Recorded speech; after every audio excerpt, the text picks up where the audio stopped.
বচন দিয়ে সংখ্যার ধারণা বোঝায়। বাংলা ভাষায় বচন দুই প্রকার, একবচন ও বহুবচন। সাধারণত কিছু শব্দাংশ বা লগ্নক একবচন শব্দের পরে যুক্ত হয়ে বহুবচন শব্দ তৈরি করে। যেমন রা, এরা, গুলো, গুলি, দের ইত্যাদি লগ্নক যুক্ত হলে শব্দটির বহুবচন হয়। যেমন ধরো ছাত্ররা, ভাইয়েরা, ফুলগুলো ইত্যাদি।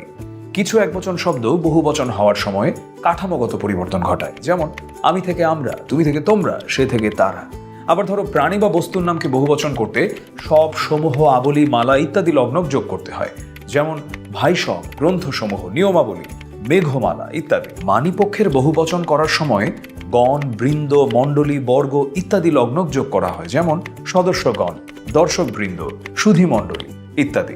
আবার অনেক ক্ষেত্রে বচনে লগ্নক ব্যবহৃত না হলেও বহুবচন হতে পারে। যেমন ধরো বাজারে লোক কম, মৌমাছি মৌচাক বানায় ইত্যাদি।